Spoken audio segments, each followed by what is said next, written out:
About 12 years ago, I was driving down a road nearby and I saw a pile of freshly cut walnut. So I stopped and I talked to the person whose yard it was in and ended up trading a pedestal bowl that I had for quite a few pieces of this walnut. And this walnut was destined to be somebody's firewood, if you can believe that. But really, we have a lot of black walnut trees in central Indiana. So it's really not that uncommon. So 12 years ago, I picked these logs up and treated the ends. I can't remember what I used, but it sure worked good. And just put them on the shelves. They've been drying ever since. I'll put a link to a couple of the other projects that I've used these logs for. They turned out quite well.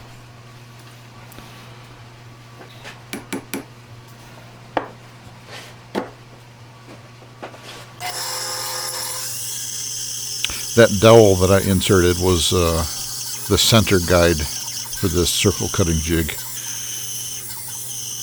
just keeps the log in place while I spin it.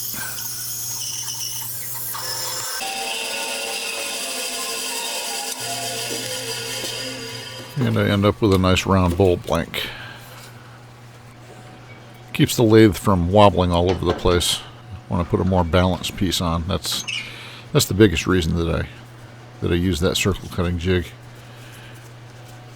It's just easier.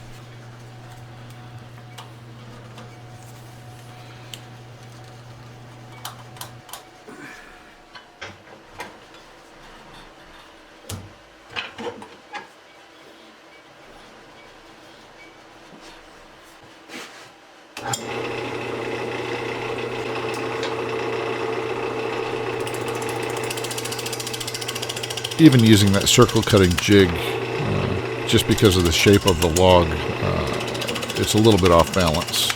So my first task is to get it in balance.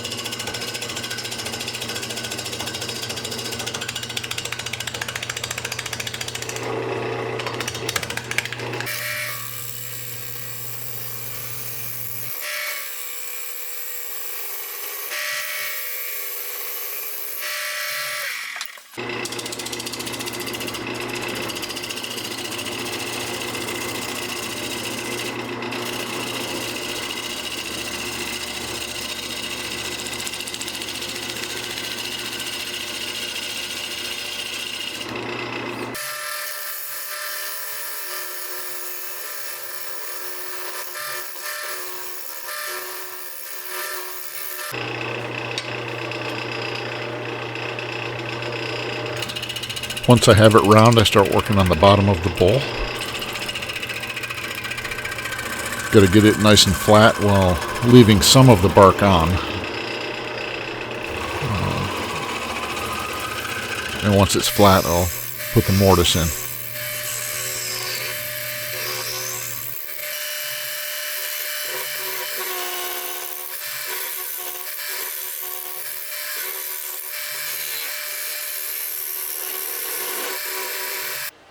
Here's a good look at some of that bark that I wanted to leave on.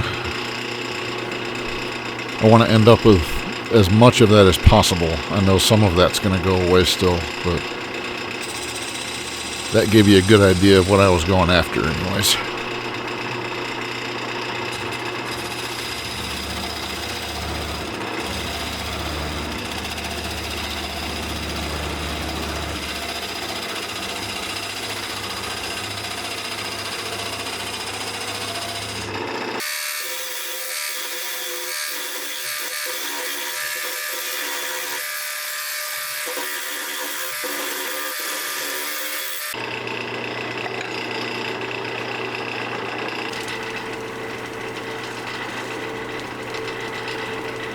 I'll show you and talk about what I'm using as a finish here at the end of the video.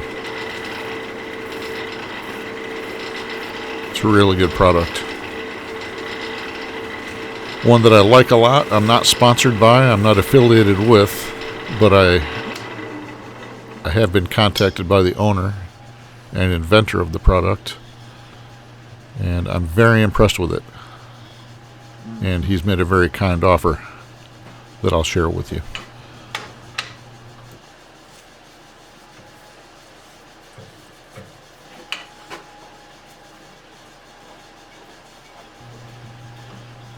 Now, as is the norm, before I reverse mount this bowl and start working on it, I want to take a look at what some of you have been making out there. Heath Norris has been a wood turner for just about a year, and he's already making these beautiful pieces. Look at that. Beautiful. And Dallas Taylor made these. Again, a wood turner for about a year, and he's already turning out art pieces like this. Just amazing. Great job. I want to thank everybody for sending me pictures of their work and allowing me to share them on my videos. It means a lot to me. I mean, you really have no idea how much I appreciate you all, and this is one way for me to show it. I can't thank you enough.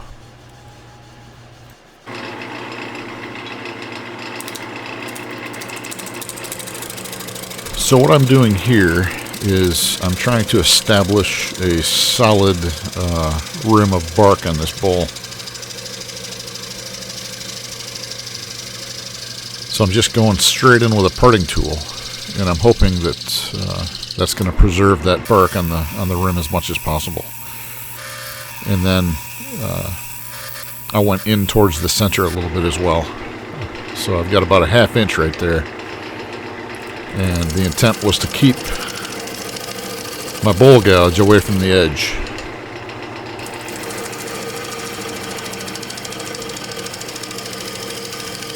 So I was pretty happy with this, how this was going.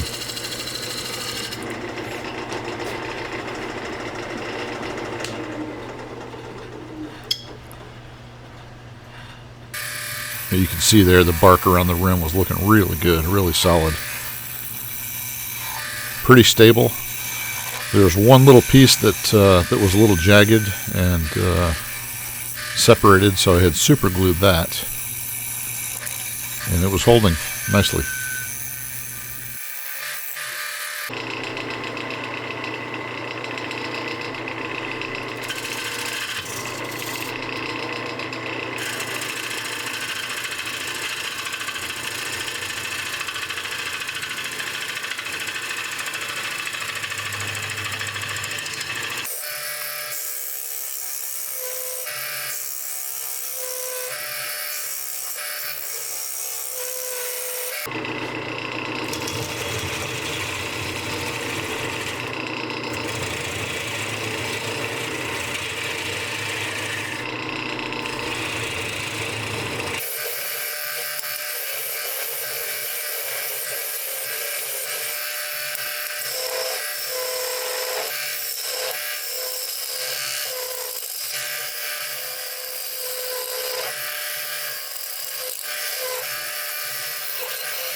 Sometimes things just aren't meant to be.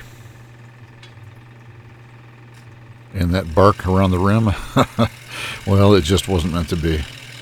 The great thing about black walnut, though, is the distinct variation between the sapwood and the heartwood.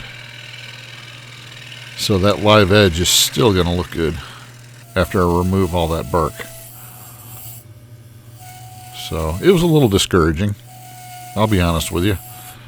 I wasn't too happy at that moment, but all's well that ends well.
So I hollowed this out until the center of the bottom of the bowl, where the mortise is, was about the same thickness as the walls of the bowl, which is about 1/4 inch.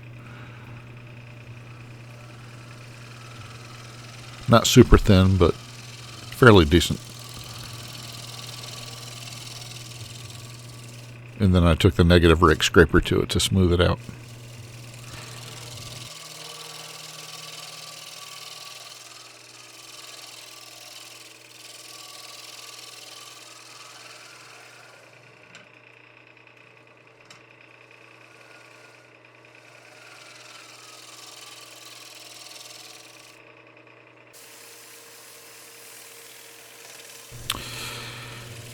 And I had to start sanding at 80 grit on this one.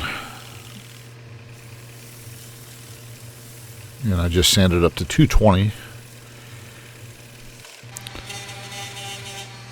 And I used the random orbital sander to take down the bark. And that bark was really firmly attached in places, so again, a little disappointing that I couldn't present this bowl to you with bark all the way around, but in the end, I'm satisfied with how it looks. It's still, in my opinion, a really pretty bowl. You be the judge. I mentioned in the beginning of this video, well, when I was finishing the outside of the bowl, that I would talk more about this product. It's Axe, and I really like this product. I showed it in actually a couple of the videos, and on the last project I did, the Nativity Bowl, the Christmas Bowl for this year. After I published that, Tom, the inventor and owner of this company, contacted me and offered me some, and I turned it down for my own reasons. I'm not looking for sponsors, really, not at this point, or affiliates, or I'm not really looking for anything free. And I explained that to Tom, and he understood and made a very generous offer nonetheless, and that is to you all. If you use the code ROD10 on his website, you'll get 10% off of his products. I'll put that in the description. But Tom and Ann, I can't thank you enough for that, for taking care of my subscribers. Really, really appreciated.